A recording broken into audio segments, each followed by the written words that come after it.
উপস্থিত সমস্ত সাংবাদিক দাদাদের, ভাইদের ও বোনদের আমি ত্রিপুরা প্রদেশ তৃণমূল কংগ্রেসের পক্ষ থেকে আমি ধন্যবাদ জানাই যে আজকে শর্ট নোটিশে আমাদের প্রেস মিটে আসার জন্য। বিগত ৩-৪ দিন ধরে আগরতলা শহরে বিশেষ করে যেভাবে পৌর নিগমের উদ্যোগে যেভাবে তাণ্ডব লীলা চলাচ্ছে তার বিরুদ্ধে আজকে আমরা ত্রিপুরা প্রদেশ তৃণমূল কংগ্রেস আজকে আমরা সাংবাদিক সম্মেলনে বসেছি। আপনারা সবাই অবগত আছেন যে আজকে রাজ্যের মধ্যে, ভারতবর্ষের মধ্যে সব থেকে বেশি যদি কেউ বেকারের হার থাকে সেটা আমাদের রাজ্যে ত্রিপুরাতে এখনো পর্যন্ত লক্ষ লক্ষ যুবকরা তাদের কোনো ধরনের কর্মসংস্থানের ব্যবস্থা এই বর্তমান সরকার করতে পারে। যুবকরা যখন বেকার, তখন যখন যুবকরা তাদের পরিবার এবং তাদের নিজেদের চলার জন্য যখন ছোট ছোট ব্যবসা করছে রাস্তাতে, তখন পৌর নিগম তাদেরকে বিকল্প কোন রকমের ব্যবস্থা না করে দিয়ে তারা সেই সমস্ত দোকানগুলোকে ভেঙে চুরমাচুর করে দিচ্ছে এবং সরঞ্জামগুলো, দোকানের যে সমস্ত আসবাব জিনিসগুলো তারা পৌর নিগম নিয়ে যাচ্ছে।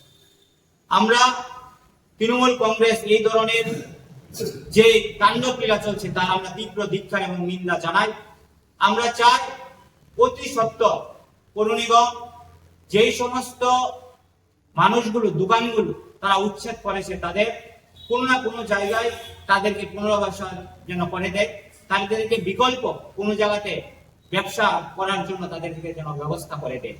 এবং আমরা দাবি রাখছি যে 1 মাসের মধ্যে যে সমস্ত আগরতলা শহরের দোকানদারগুলো ক্ষতি হয়েছে তাদেরকে 1 মাসের মধ্যে যেন ব্যবস্থা করে দেয় এবং এই 1 মাস সেই সমস্ত দোকানদারগুলো, তাদের পরিবারগুলো যেন খাবার খেতে পারে এবং তারা যেন চলতে পারে, তাদেরকে যেন সরকার একটা 1 মাসের জন্য একটা অ্যামাউন্ট দেয়, যেন এই অ্যামাউন্টটা দিয়ে তারা যতক্ষণ পর্যন্ত তাদের বিকল্প কোনো ব্যবস্থা না করতে পারছে সরকার, ততক্ষণ পর্যন্ত তাদের পরিবারগুলো যেন না খেয়ে মরতে না হয়, তাদেরকে যেন খাওয়ার ব্যবস্থাটুকু হয়।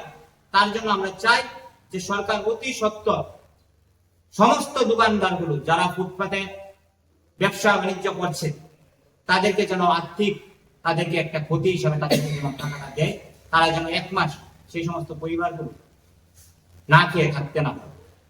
এবং আমরা তৃণমূল কংগ্রেসে চাই যে আগরতলা শহর সুন্দর হোক এবং ত্রিপুরা সুন্দর হোক, কিন্তু পৌর নিগম কোনো ধরনের তাদের বিকল্প কোনো ব্যবস্থা না করে তারা হুট করে তাদের সিদ্ধান্ত তারা মানুষের ঘাড়ে চাপিয়ে দেওয়ার জন্য তারা দমন করছে। কারণ আপনারা সবাই জানেন যে বর্তমান পৌর নিগমে যে সরকার চলছে সেই সরকার মানুষের ভোটে নির্বাচিত না।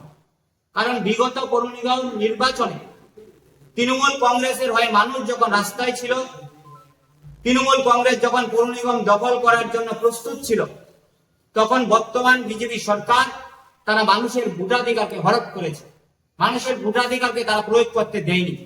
তারা মানুষের ভোটাধিকার যেন প্রয়োগ করলে জানে তৃণমূল সরকার জিতবে পৌর নিগম নির্বাচনে, তাই মানুষকে দমন করার জন্য তারা একতরফা ভাবে তারা ভোট রেগিং করেছে এবং আমাদের তৃণমূল কংগ্রেসের যারা প্রার্থী হয়েছিল মিউনিসিপালিটি পৌর নিগম নির্বাচনে তাদের পর্যন্ত ভোটাধিকার প্রয়োগ করতে দেয়নি। তারপরও আমরা সামান্য কিছু ভোটের ব্যবধানে, এই রেগিং সত্ত্বেও আমরা সামান্য কিছু ভোটের ব্যবধানে আমরা সিটগুলোকে আমরা হারিয়েছি। তাই আজকে তারা যখন মানুষের ভোটে না জিতে যখন সরকারে বসে, তাই মানুষের উপর অত্যাচার করছে। তারা জানে যে মানুষের আমাদের প্রয়োজন নেই, মানুষের ভোটাধিকারের প্রয়োজন নেই, আমরা মানুষের ভোটে আমরা নির্বাচিত হব না। তাই আমি রাজ্যের এবং আগরতলা শহরে পৌর নিগমের বসবাসকারী সমস্ত জনগণকে আমি অনুরোধ করব, আপনারা একজোট হন। বর্তমান যে শাসন চলছে পৌর নিগমে তার বিরুদ্ধে মুক্তি পাওয়ার জন্য আপনারা দল মত নির্বিশেষে আপনারা একজোট হন। এই স্বৈরাচারী শাসন থেকে আমরা যেন আগামী দিন পৌর নিগমকে আমরা বের করতে পারি, তার জন্য আমি সবার কাছে আবেদন রাখবো, আপনারা সবাই একজোট হন। এবং আমরা 1 মাসের যে সময় দিয়েছি আমরা তৃণমূল কংগ্রেস, যে সমস্ত পরিবারদের তাদের যেন ক্ষতিপূরণ দেওয়া হয় এবং তাদের যেন বিকল্প একটা ব্যবসার একটা জায়গা দেওয়া হয়। যদি না দেওয়া হয়, আমরা সেই সমস্ত মানুষদের স্বার্থে আমরা তৃণমূল কংগ্রেস আমরা রাস্তায় নামব।